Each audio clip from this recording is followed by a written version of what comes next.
Il était une fois un riche marchand qui avait 3 filles. La plus jeune des filles s'appelait Beauty. Les sœurs ne l'aimaient pas car elle était la préférée de tout le monde. Un jour, le père allait se rendre en ville et demanda à ses filles quoi apporter en cadeau. Les sœurs aînées ont demandé des robes et des ornements précieux, et la plus jeune a demandé une rose écarlate, la plus belle du monde. Le marchand est devenu réfléchi, mais a promis qu'il ferait tout son possible pour trouver une telle fleur. Et prenez la route. Le père a rapidement trouvé des cadeaux pour les filles aînées, mais pour les plus jeunes, il ne pouvait pas les trouver. Chaque rose que le marchand rencontrait sur son chemin était plus belle que la précédente. Partout où il regardait. Et puis la route l'a conduit dans une forêt dense. Il faisait très sombre et froid là-bas. Soudain, des lumières sont apparues au loin. En approchant, le marchand aperçut un immense château ancien, tout en or et diamants. En entrant dans sa porte, il entra dans une salle pleine de joyaux. Il a vu qu'il y avait une table au milieu de la salle, et qu'il n'y avait pas de vaisselle dessus, et que tous les plats étaient en argent et en or. Mais le château était vide, il n'y avait personne. Le marchand pensait que le propriétaire viendrait probablement d'une minute à l'autre. Il a attendu 1 heure, 2, 3, personne ne s'est présenté. Le marchand ne put résister et s'assit à table. Après avoir mangé sur le ventre, le vieil homme a pris la route. Conduisant le long de la ruelle, le marchand aperçut un rosier d'une beauté sans précédent et se souvint de la demande de sa plus jeune fille. Il a conduit et a choisi la plus belle rose. Au même moment, la foudre a éclaté, le tonnerre a frappé, il y a eu un rugissement, et il s'est levé, comme hors du sol, devant le marchand et non pas une bête ou un homme, mais une sorte de monstre, terrible et poilu. C'était trop en colère que le marchand ait choisi sa fleur préférée au lieu de remercier le propriétaire pour son hospitalité. Le vieil homme était très effrayé et a dit qu'il ferait n'importe quoi, tant qu'il ne le tuerait pas. Pour une telle offense, la bête a accepté d'épouser une de ses filles. Mais seulement celle qui veut venir elle-même, par amour pour son père. Et si aucun ne vient, alors la mort du marchand. Le vieil homme était en deuil et décida de rentrer chez lui, pour dire au revoir à ses filles. Il ne voulait abandonner aucun d'entre eux pour une bête féroce. Je suis monté à cheval et je suis rentré chez moi.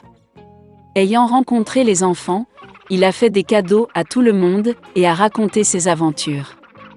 Les sœurs aînées se sont jetées sur la plus jeune, disent-ils, c'était de sa faute, elle a commandé une fleur pourrie, pour laquelle le père doit maintenant payer de sa vie. À quoi la belle a répondu qu'elle irait volontiers vers la bête au lieu de son père. Et ainsi, le lendemain, la beauté a pris la route. Le cheval a rapidement retrouvé le chemin du château. En entrant dans la salle, elle trouva une table avec des vins et des plats exquis. La belle pensait que la bête voulait la manger, alors elle la nourrit. Dès qu'elle dîna, il y eut un rugissement, et un monstre terrible et poilu apparut, comme sous terre. Et la bête a dit à la belle que puisqu'elle est venue elle-même ici de son plein gré, cela signifie qu'elle a bon cœur. Et donc le monstre sera également gentil avec elle. Et avec ces mots, la bête a disparu. Se réveillant le matin, Beauty a décidé de se promener. En entrant dans l'une des pièces, elle vit une inscription sur la table. « Tout ce que la belle veut, je le ferai. » La fille pensait qu'après tout, le monstre était gentil et qu'il ne le mangerait probablement pas. Ils ont donc vécu longtemps, la bête a très bien traité la beauté et a comblé tous ses désirs. Un jour, la fille a rêvé que son père était malade.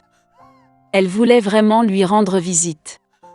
La belle a demandé en larmes à la bête de la laisser partir, et a promis qu'elle reviendrait certainement. Le monstre a répondu qu'elle était libre et qu'elle pouvait revenir quand elle le voulait. Le lendemain, Beauty a enfilé ses vêtements les plus chers et s'est rendue chez son père. Il était très heureux de voir sa fille saine et sauve. Ses sœurs accoururent et virent qu'elle était devenue encore plus belle, et même habillée en reine. Une semaine plus tard, la belle a rêvé que la bête était allongée sur l'herbe dans le parc et mourait. Elle s'est réveillée avec horreur et a décidé de revenir d'urgence et de le guérir. Quand la fille s'est approchée du château, elle a vu le corps sans vie de la bête sur l'herbe. Son cœur se brisait de pitié. La beauté se précipita vers lui avec des larmes et l'embrassa. Et au même moment, la foudre a éclaté, le tonnerre a frappé, tout le château était illuminé d'une lumière vive et de la musique jouait partout. Le monstre disparut, et à sa place le prince le plus charmant gisait sur l'herbe. Il a dit à Beauty que cette fée maléfique l'avait ensorcelé et l'avait transformé en monstre jusqu'à ce qu'une belle jeune fille tombe amoureuse de lui et veuille se marier. La beauté lui tendit la main et ils allèrent au château. Le lendemain, la belle et le prince se sont mariés et ont guéri heureux pour toujours. C'est ainsi qu'un bon cœur peut briser un mauvais sort. Il était une fois une fille. Et elle avait des cheveux si beaux et si longs que tous ceux qui la voyaient ne pouvaient pas quitter les yeux. Les brins étaient si légers, juste dorés. Par conséquent, ils l'ont appelée Boucle d'or. Pour toute sa beauté, c'était une petite fille très coquine. Maman lui a toujours permis de marcher dans la cour, mais lui a ordonné de ne pas aller dans les bois derrière leur maison. Boucle d'or était très intéressée de savoir ce qu'il y avait dans cette forêt. Et ainsi, alors que la mère n'a pas vu, elle a en quelque sorte quitté la maison dans la forêt. La fille a longtemps marché dans la forêt. Soit il trouve une baie, puis regarde une belle fleur, puis écoute le chant des oiseaux. Alors elle s'est perdue dans la forêt. Et soudain, elle a vu une maison inhabituelle dans une clairière. Boucle d'or s'approcha de lui doucement. « Je me suis promenée, mais je n'ai vu personne. » Elle a frappé à la porte, mais personne n'a répondu. Puis, elle frappa plus fort et la porte s'ouvrit. Boucle d'or entra prudemment. 3 ours vivaient dans cette maison. Un ours était papa, gros et hirsute. L'autre était une mère ours. C'était plus petit. Le 3e était un petit ours. Les ours n'étaient pas chez eux car ils étaient allés se promener dans les bois. La fille entra dans la pièce et vit 3 bols de porridge sur la table. Le premier bol, le plus gros, était le papa ours. Le 2e bol, le plus petit, était la mère ours, et le 3e, le plus petit, était l'ourson. Près de chaque bol, posait une cuillère, grande, moyenne et petite. Boucle d'or avait tellement faim qu'elle a d'abord voulu manger dans un grand bol. Elle prit la plus grande cuillère, prit le porridge, le goûta, mais le porridge était trop chaud. Puis elle prit une cuillère moyenne, ramassa le porridge, le goûta, mais le porridge était trop froid. Enfin, elle prit une petite cuillère et goûta le porridge du petit bol. Cette bouillie n'était ni chaude ni froide, juste comme il faut. Et Boucle d'or a mangé toute la bouillie du petit bol. Après avoir mangé, la fille a voulu s'asseoir et a vu 3 chaises près du poêle. Une grande, une autre plus petite et la 3e, très petite, avec un petit oreiller rouge. D'abord, elle a essayé de monter dans la plus grande chaise, mais n'a pas pu. Ensuite, la fille a essayé de s'asseoir sur la chaise du milieu, mais c'était très dur et inconfortable. Finalement, elle s'assit sur la plus petite chaise, et c'était parfait pour elle. Boucle d'or a tellement aimé la chaise qu'elle a commencé à se balancer dessus.